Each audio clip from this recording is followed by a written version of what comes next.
कैसे हो मेरे दोस्तों? I hope all of you are very well. Today we are discuss part 4 thermodynamics. Already we have discussed about the thermodynamics. What is system? What is surrounding? What is universe? What is heat? Heat के बारे में बहुत अच्छा video already बन चुका है. उससे पहले जो फंक्शन है उसके बारे में स्टेट फंक्शन, पार्ट फंक्शन कौन से है, एक्सटेंसिव प्रॉपर्टी कौन सी है, इंटेंसिव प्रॉपर्टी कौन सी है, उन सब के बारे में हमने डिस्कस कर लिया. अगर आपको वो नहीं आता तो एक बार प्रीवियस वीडियो को देखो. आज का वीडियो सीधे ओनली फॉर वर्क और ऐसे दो ही फंक्शन है जो पार्ट पे डिपेंड करते हैं. ऐसे दो फंक्शन है जिनमें से एक हीट था और दूसरा है वर्क फंक्शन. हीट के बारे में ऑलरेडी हमने डिस्कस कर रही प्रीवियस लेक्चर में और आज हम जो डिस्कस करने वाले माय डियर फ्रेंड्स वो है वर्क. वर्क के बारे में आप ऑलरेडी पढ़ के आए. स्टैंडर्ड 9 में भी वर्क पढ़ के आए कि जब यूनिट चार्ज को इलेक्ट्रिक पोटेंशियल में पढ़ के आए V is equal to W by Q. तो W को मोमेंटम निकालू तो VQ आता है. पोटेंशियल एनर्जी के बारे में बात की जाए तो अब वर्क होता है mgh. W is equal to force into displacement पढ़ के आए हो. यस या no? Obviously my dear friends आप लोग पढ़ के ही आए हो. आज उसी चीज को हमें आगे लेके जाना है, वो आगे पढ़ना है उसके बारे में कि वो क्या कहना चाहता है, तो इसको वो क्या है हमारे लिए. तो सबसे पहले first of all succession tuition में आपका स्वागत है. मैं हूं भावेश पटेल और आज आपके लिए लेके आया हूं थर्मोडायनेमिक्स का वर्क. क्या कहना चाहता है? Mechanical way of transfer of energy. Mechanical way through means हम जैसे वर्क करेंगे, किसी सिस्टम से वर्क होगा या हम उस पर वर्क करेंगे तो उसके हिसाब से हमें जैसे हीट देनी है कि हीट जब सिस्टम रिलीज करती है तो उसको माइनस था, जब हम सिस्टम पे हीट देते थे तो वो पॉजिटिव आती थी. इन दोनों टाइप से हमने ऑलरेडी देख लिया. आज वैसा ही हमें वर्क में देखना कि वर्क में क्या होता है. तो ये वर्क क्या कहना चाहता है, तो एक छोटी सी फॉर्मूला के हिसाब से वो बताना चाहता है कि वर्क क्या आता है.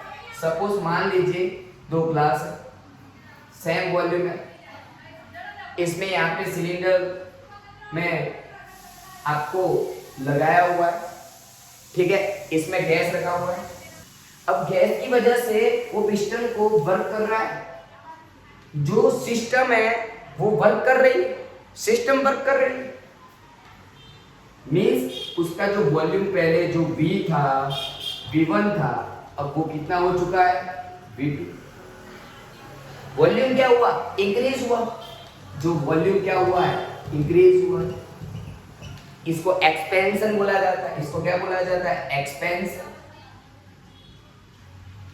एक्सपेंशन में क्या हुआ कि वो बढ़ा, वॉल्यूम बढ़ा. क्यों बढ़ा, तो सिस्टम ने वर्क किया, सिस्टम ने हीट को सिस्टम ने वर्क किया जिसकी वजह से वर्क बढ़ा, उसकी हाइट बढ़ी, वॉल्यूम बढ़ा. वॉल्यूम बढ़ने की वजह से जो डेल्टा V आने वाला है वो क्या आएगा, V2 माइनस V1 पॉजिटिव आएगा. एक्सपेंशन में डेल्टा V क्या आता है, पॉजिटिव. डेल्टा V कैसा आता है, पॉजिटिव. अगर डेल्टा V पॉजिटिव आएगा तो वर्क कैसा आएगा, नेगेटिव. अब ये कैसे हुआ सर जी? तो चलिए दोस्तों हम डिराइव करते हैं उसकी फॉर्मूला. हम क्या करते हैं, उसकी फॉर्मूला को डिराइव करना चाहते हैं कि कैसे होगा. ठीक है, चलिए आगे बढ़ते हैं. तो हम लोग जानते हैं कि F is equal to W is equal to minus F into D. एक ऑलरेडी फॉर्मूला जानते हो, pressure is equal to F upon E. तो F is equal to PA होगा. हम यहाँ पे अप्लाई करेंगे PA इंटू डी. तो वॉल्यूम A और D मिलेगा तो आपका क्या मिल जाएगा, V.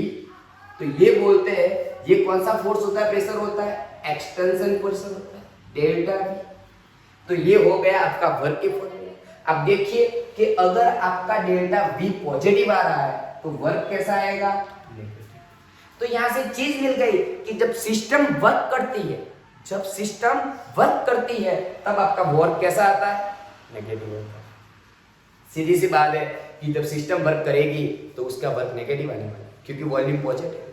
अगर सेम चीज पे अगर ये देखा जाए, अगर सेम चीज पे ये देखा जाए, इसको यहाँ पे वापस डिराइव करता हूँ, शायद नहीं दिखाई दिया होगा आपको. F इंटू डी, F की जगह हम प्रेशर के फॉर्मूला यूज करेंगे PA इंटू डी. A और D मिला के डेल्टा V मिलेगा. तो ये फॉर्मूला मिल के आएगी आपको. इस फॉर्मूला से आपको पता चल रहा है कि जब एक्सपेंशन हो रहा है तब वर्क पॉजिटिव आ रहा है। और इसी चीज को शायद आपने इसको नोट डाउन कर लिया होगा, तो इसको मैं मिटा रहा हूं, उसके आगे लेके जा रहा हूं आपको। एक्सपेंशन देखा, अब कंप्रेशन देखते हैं कि कंप्रेशन में क्या होता है। इसकी हाइट है वॉल्यूम है V1, इसका वॉल्यूम हो जाएगा, पिस्टन ने अपने सिस्टम पे हमने वर्क किया है, सिस्टम पे हमने क्या किया है, वर्क किया है, तो ये हो जाएगा V2। तो डेल्टा V कैसा आएगा, V2 माइनस V1 नेगेटिव, क्योंकि वॉल्यूम कैसा हुआ, कम हुआ है, सिस्टम पे वर्क हुआ है, सिस्टम ने वर्क किया नहीं है, सिस्टम पे वर्क हो रहा है। अगर सिस्टम ने वर्क किया होता तो वो नेगेटिव होता, अगर सिस्टम पे वर्क हुआ है तो वर्क पॉजिटिव आएगा।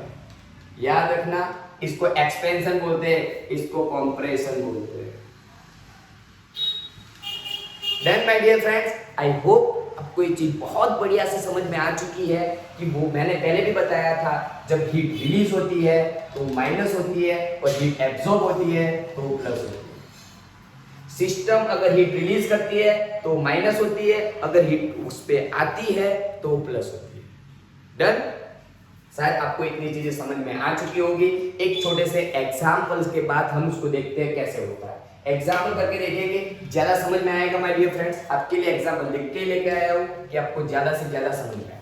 चलिए एक छोटे से एग्जाम्पल से स्टार्ट करते हैं। A gas expand by 0.5 liter against on external pressure of atom of one atom, calculate the work done. उसका वर्क डन कैसा आएगा वो आपको बताना है, ठीक है।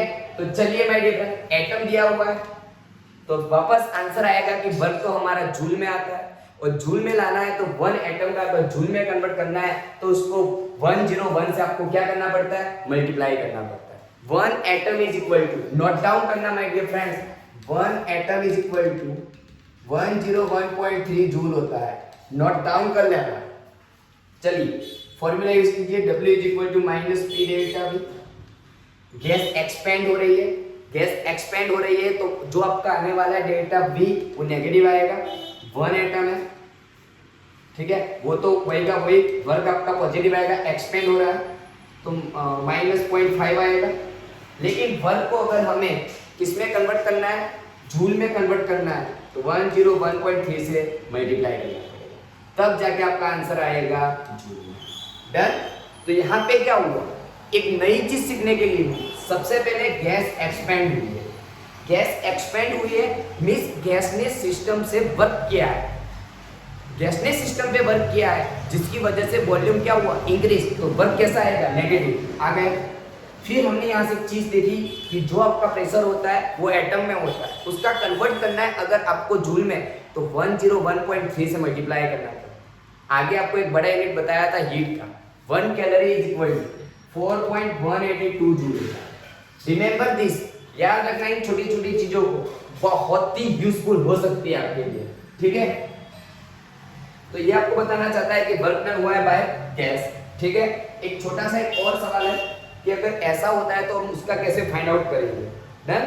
तो देखते हैं उसका आंसर कैसा आएगा, EB थ्रू कितना वर्क होगा वो देखेंगे हम। छोटा सा एक और एग्जांपल लेते हैं कि अगर P अगेंस्ट टाइम का ग्राफ नोट डाउन किया जाए, A to B आपका वर्क हुआ है वो मेरे को फाइंड करना है, ये आपका 1 है और ये आपका 3 है।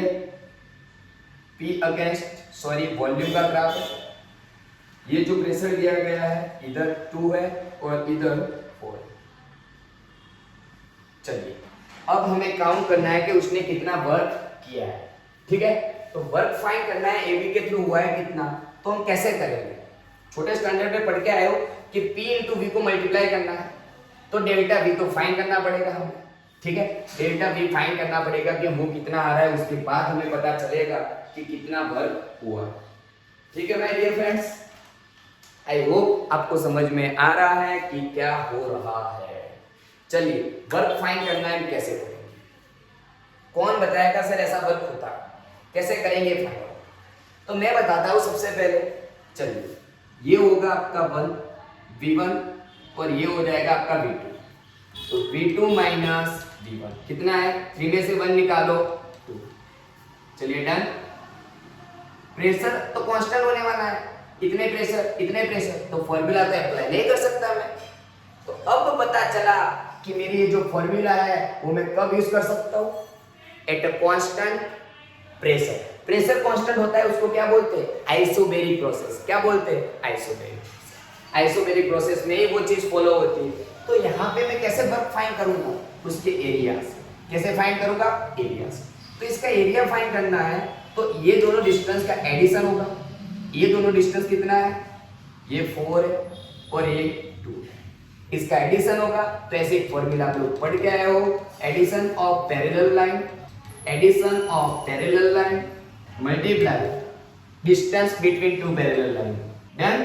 तो ये वाला होने वाला है डिस्टेंस, ये 4 और 2 है, इसका एडिशन होगा। 3 में से 1 निकालेंगे तो ये आएगा 2।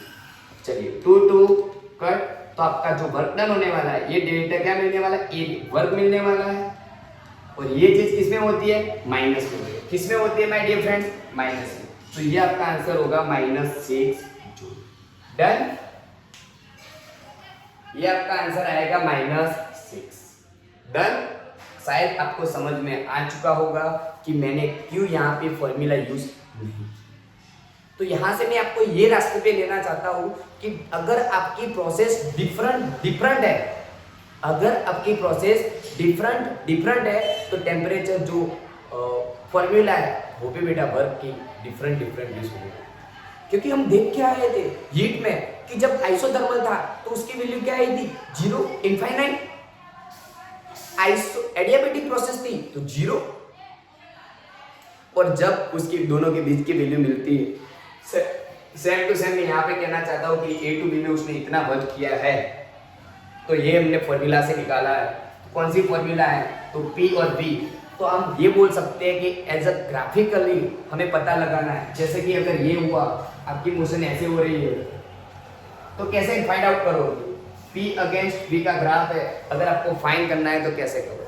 तो छोटा सा पोर्शन लेना पड़ेगा, स्मॉल पोर्शन लेना पड़ेगा आपको, दोनों का एक स्मॉल पोर्शन लेना पड़ेगा और उसको बोला जाता है इंटीग्रेशन। उसको बोला जाता है इंटीग्रेशन।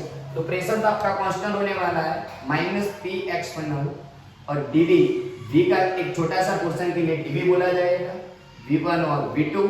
तो ये फॉर्मूला बन जाएगी आपकी पर मिनट। हर किसी के लिए मैं इस फॉर्मूला आपको यूज कर सकता हूँ, ठीक है। तो इस फॉर्मूला सबके लिए यूज होती है, लेकिन ये फॉर्मूला जो है सिर्फ ओनली फॉर कौन सी प्रोसेस के लिए है, आप बताना मेरे को कमेंट में। ऑलरेडी मैं बता चुका हूँ।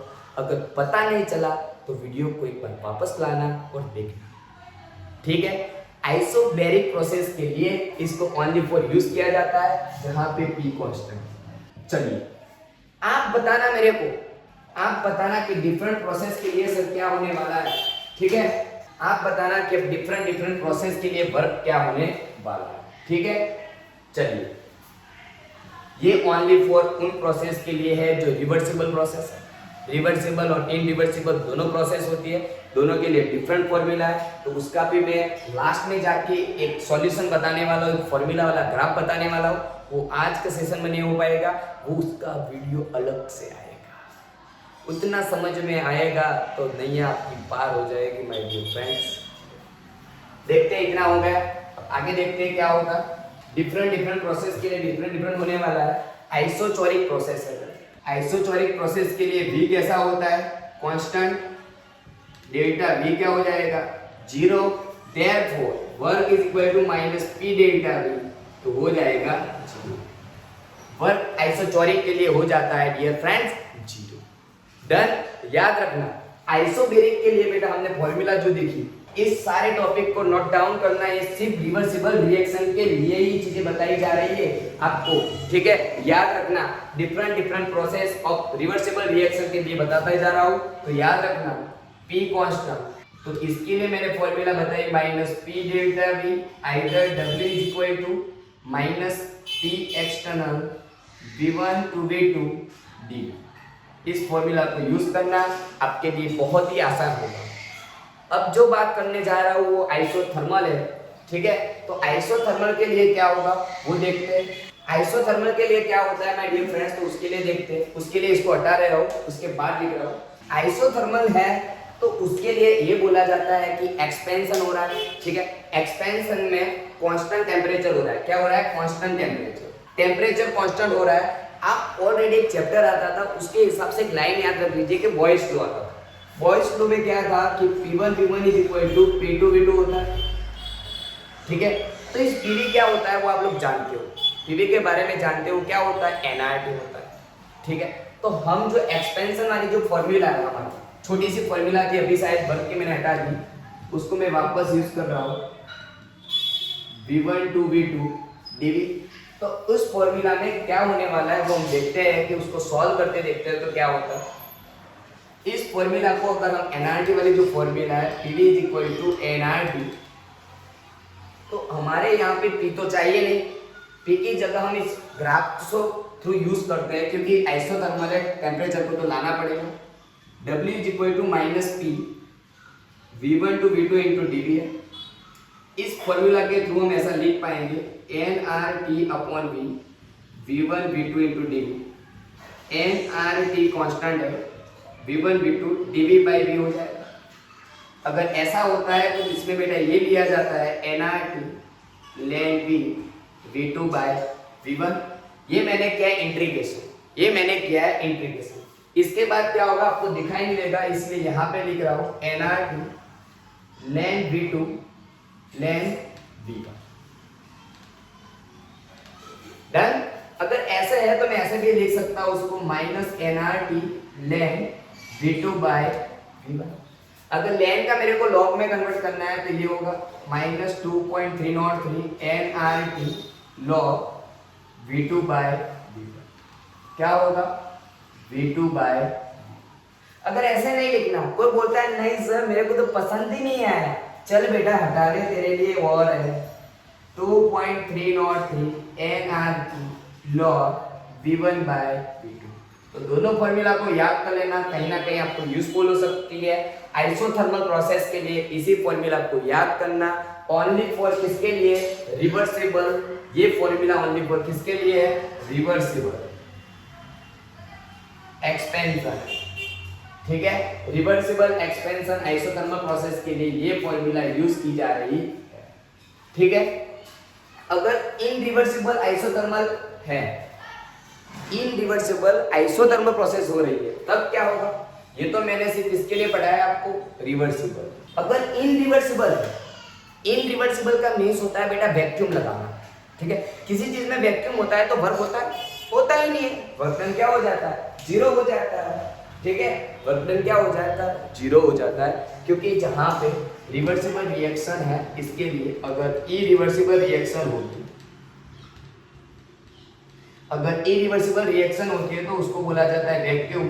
P एक्सटर्नल जीरो हो जाता है, therefore work done is equal to zero. तो जब आइसोथर्मल के लिए इनरिवर्सिबल की बात की गई हो तब का ये आपका हो जाएगा जीरो। डन। अब बेटा बारी आती है एडियाबेटिक प्रोसेस की। एडियाबेटिक प्रोसेस के लिए थोड़ा बहुत ध्यान में रखने वाली चीजें हैं, उसको ध्यान से देखना पड़ेगा आपको, क्योंकि रिवर्सिबल एडियाबेटिक के लिए कुछ और हो सकता है और इनरिवर्सिबल एडियाबेटिक के लिए भी कुछ और हो सकता है, ठीक है। तो आइसोथर्मल हमने खत्म कर दिया। अब हम देखेंगे इन आइसो एडियाबेटिक प्रोसेस के लिए देखेंगे, उसमें रिवर्सिबल और इनरिवर्सिबल दोनों के लिए देखेंगे। ध्यान से देखना क्या हो रहा, ठीक है। फोर्थ वाला एडियाबेटिक प्रोसेस। एडियाबेटिक प्रोसेस में क्या होता है कि आपने जैसे आइसोथर्मल में एक नया रूल आ गया, वॉइस टू, आपने तो पढ़ा ही नहीं है क्योंकि उसको चैप्टर को हटाया गया है। जो आइडियल गैस का जो चैप्टर था उसको हटा दिया है वो लोग, जिसकी वजह से उसको हमने एक्सेप्ट करके हमने उसको आगे बढ़ा दिया। जैसे ही बेटा एडियाबेटिक प्रोसेस में एक और नई चीज आएगी, लेकिन वर्ड आपने लिखा हुआ आएगा। आइसोथर्मल में क्या होता है कि Q कांस्टेंट हो जाता है, ठीक है। तो यहाँ पे आपको एक नया रिलेशन मिलता है, PV gamma is equal to constant. क्या लिया जाता है? PV gamma is equal to constant. अब हम इसके लिए प्रूव करेंगे माय डियर फ्रेंड्स, लेकिन उसके लिए आपका 100% फोकस यहाँ होना चाहिए। लास्ट में जाके बेहतरीन फॉर्मूला मिलेगी जिसके लिए हम यूज करेंगे। ये प्रोसेस होगी सिर्फ रिवर्सिबल एडियाबेटिक प्रोसेस, शिफ्ट किसके लिए होगी? रिवर्सिबल एडियाबेटिक प्रोसेस होगी, शिफ्ट रिवर्सिबल रिएक्शन के लिए होगी, वर्क डन फाइंड करने की फॉर्मूला। तो W is equal to minus P expansion V1 V2 into dV। इसको यूज करेंगे तो क्या लिखेंगे? P को मोमेंटम निकालेंगे तो K बाय V की gamma power V1 V2 dV। इसको इंक्लूड करेंगे इसमें तो क्या होगा? dV बाय V की गामा। गामा क्या था? तो पॉइजन रेशियो। पॉइजन रेशियो था। गामा क्या था? तो पॉइजन रेशियो। उसको दिमाग में रखना, गामा कैसे मिलता है? Cp बाय Cp से। चलिए इसका इंटीग्रेशन क्या होगा? तो इंटीग्रेशन करने से पहले उसको पावर में ला दूं तो ये हो जाएगा V की माइनस गामा इंटू डी। तो ये होता है उसका integration V minus gamma plus 1 upon gamma plus 1, ये होता है D V2 upon V1। Value put करूंगा तो ये मिलेगा माइनस के V2 minus gamma plus 1 minus V1 minus gamma plus 1, division में आएगा माइनस गामा प्लस 1। उसको कॉमन ले लेता हूँ, माइनस को कॉमन लेंगे तो दोनों का दोनों क्या हो जाएगा? Plus 1 minus gamma. चलिए इसको सेपरेटली ऐसे लिखता हूँ V2 minus gamma into V2, V1 minus gamma into V1, हो जाएगा आपका काम। चलिए अब K की जगह मैं वैल्यू पुट करना चाहता हूँ तो मैं ऐसा लिख सकता हूँ K की जगह P1 V1 गामा या तो P2 V2 गामा। तो V2 की जगह आएगा K की वैल्यू दोनों जगह पे डिफरेंट यूज होने वाली है, ठीक है। उसको अप्लाई करते देखते हैं क्या होता है। चलिए तो K की जगह 1 अपॉन 1 माइनस गामा, K की जगह लिख पाऊंगा P2 V2 गामा, V2 की minus gamma into V2 minus P1 V1 gamma, V1 minus gamma into V1 upon, बस बाकी तो कुछ होगा ही नहीं। इसमें क्या हो जाएगा? ये कैंसिल हो जाएगा, ये वाला कैंसिल हो जाएगा, तो बाद में जाके ऐसी फॉर्मूला मिलेगी P2 V2 P1 V1। तो फॉर्मूला आएगी P2 V2 minus P1 V1 is equal to 1 minus gamma, ठीक है। अब उसकी जगह हम NR वाली फॉर्मूला भी यूज कर सकते हैं। कौन सी फॉर्मूला यूज कर सकते हैं? NR वाली, ठीक है। तो NR वाले फॉर्मूला और इस फॉर्मूला को भी यूज कर सकते हैं। इसकी जगह ये वर्क की फॉर्मूला, इसकी जगह मैं ऐसे भी लिख सकता हूँ P1 V1 minus P2 V2 gamma minus 1। Done my dear friends, ये मैंने एडियाबेटिक प्रोसेस के लिए एक बेहतरीन फॉर्मूला बनाया। अगर आप उसको टेम्परेचर के फॉर्म में यूज करना चाहते हो फिर भी कर सकते हो, क्योंकि PV is equal to nRT होता है, NR कांस्टेंट है। तो अगर यहाँ पे P1 V1 है तो ये हो जाएगा। चलिए इसको शॉर्ट में मैं इधर बनाना चाहता हूँ कि ये फॉर्मूला आई है अभी P1 V1 P2 V2 gamma minus, इसको NR के फॉर्म में लाया जाए तो T1 minus T2 gamma minus 1। सिर्फ ना सिर्फ रिवर्सिबल रिएक्शन के लिए ही फॉर्मूला है, उसके अलावा किसी के लिए फॉर्मूला नहीं। अगर इनरिवर्सिबल होती है तो उसके लिए एक ही फॉर्मूला है, जो फॉर्मूला फेमस है V extension V1 upon V2 into dV। बस इसी फॉर्मूला का यूज किया जाता है। Done my dear friends, thank you so much for connecting succession.